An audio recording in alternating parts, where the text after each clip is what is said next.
If you look at any movie that has Greek life or sororities, fraternities being portrayed in it, there's a lot of very negative partying and a lot of people that aren't portrayed in the most positive light.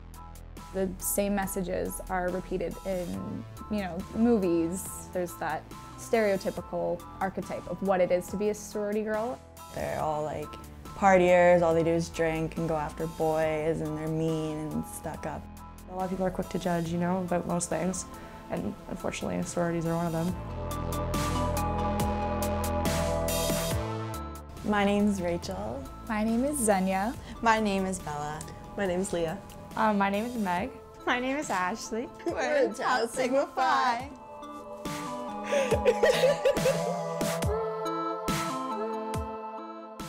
In 2007, our sorority Tau Sigma Phi was founded by 5 women.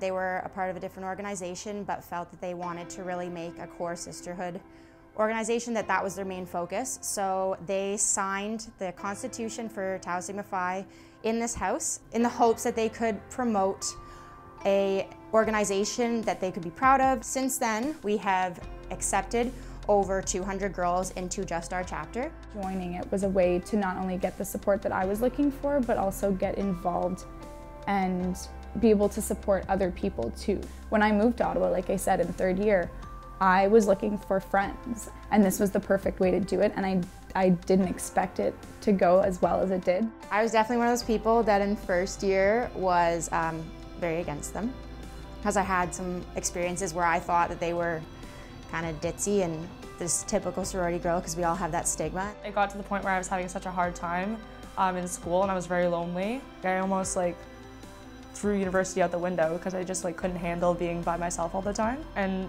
I was like, you know what, I might as well just not bash it before I even try it. And so I tried it and I was like, okay, I was way wrong, way wrong. After I got in, I really found that I needed it better.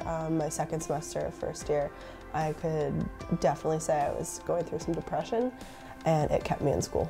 It kept me with my friends, and it helped me stay in school because I definitely did not want to be there anymore. So having Bella and having everyone to make sure that people would text me, check in, and they didn't know I was going through it. They just text to say, how's your day going? Stuff like that. Just having people to make you leave your room and make you spend time with others and get out of your head a little bit. I lost my mom to breast cancer before I joined university.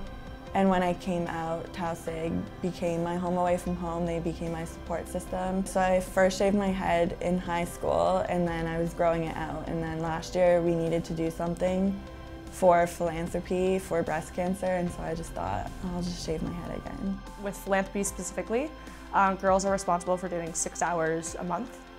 So they do 4 hours with our events, and then they are able to take 2 hours of their own time to donate blood, donate a bag of clothes, go to another organization's event, that kind of stuff. I think it's a great thing for us. It helps us bond, and it's just for a good cause. I would say one of my favorite ones that we've done is our Pretty in Pink pub night this year.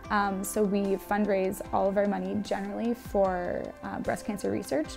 But this year we decided to kind of pair up with another local organization. So they're called Be the Choice. And they essentially provide women who have recently been diagnosed with breast cancer a resource online to decide what they want to do next with their treatment. So this year we really pushed for our fundraising, and we were able to raise so much money for them, as well as have an awesome event turnout. We raised so much money. Yeah, I think we raised about $4 grand. Yeah. And that's with maybe 2-3 weeks of campaigning for it, so it's really not a lot of time that we've been able to dedicate, which is unfortunate, but in 2-3 weeks to be able to raise about $4 grand in ticket sales and then just a GoFundMe page, I think that's pretty impressive. For me, it's seeing everyone getting involved and kind of pushing for that similar cause and wanting to contribute that makes me super proud to be part of an organization like this, because even in doing something that small as participating in one fundraiser, you can kind of see the ripple effect, and you see the organizations that you can help by doing what you're doing. There are so many different organizations at Carleton that do great things for the school, but the Greek community is definitely a really important part of that when you think of large events and fundraisers at Carleton. It's Tau Sigma Phi here. I want to acknowledge you because you helped raise over $2,000 to be a part of this. Tau Sigma Phi are our winners Carleton's had a pretty good day the last 24 hours, hasn't it? Yes. You're Carleton Ravens, and now you win this award. Congratulations.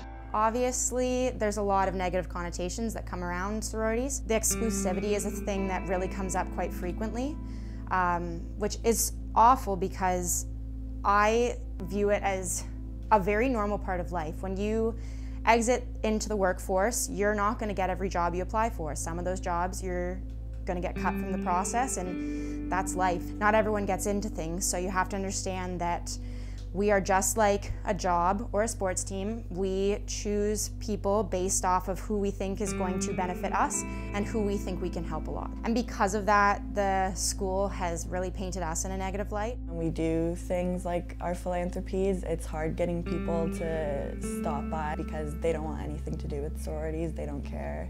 Just the negative associations with us, like all we do is drink, and so people just, that's the first thing they assume when they see us.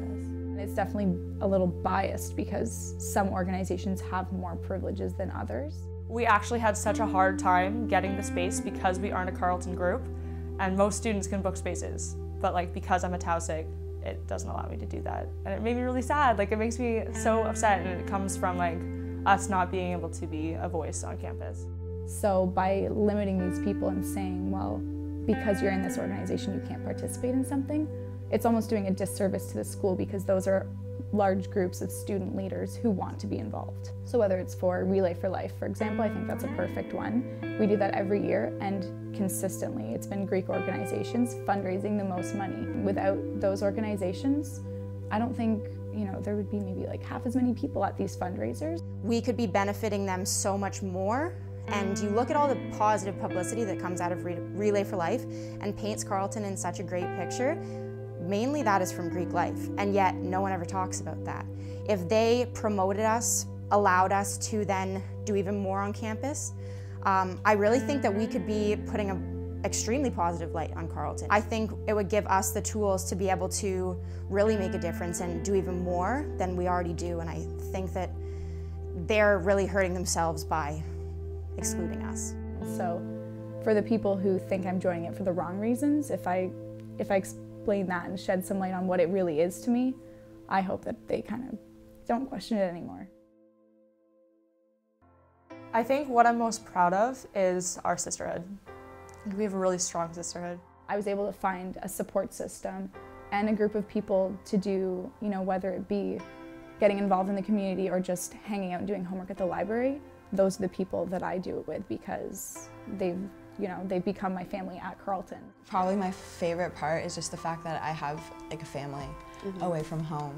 It's like the fact that you can text literally 70 different girls and be like, hey, want to go to the movies tonight? And one of them will be like, yeah, sure, like at least one, you know that. I'm proud to be able to walk into a room of 70 plus women and sit down and be able to have conversations. It's cool to look around and say like, look, I'm a part of this and I can see something in every single one of you that I want to be more like.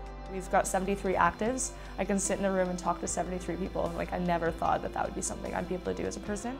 It's a really surreal feeling knowing that every single person in that room is friends. And I get people saying it all the time, like, there's no way that you know everyone. And I'm like, I do. You can have a group of girls that are literally your cheerleaders. They support you and build you up, and they're the reason that you have that kind of newfound confidence.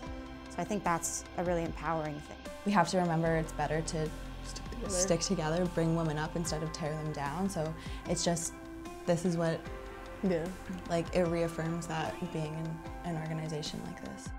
Life is hard, life is messy, and nobody wants to go through life by themselves. You want to have those connections with people. So for me, this was the perfect way to do that. I think that everyone talks about how they're going to benefit Tausig when they get in, but I think what surprised me most is how much it benefited me. And what I really found amazing is coming into the sorority, you have girls of all ages. You have girls in first year, girls in fifth year, you have alum that you meet. You can get people that come from completely different backgrounds and put them in the same room and see that, we're really not that different. No matter what your experiences have been, no matter where you come from in life, people are just looking for community and family and people to care for, and this is the perfect outlet for that.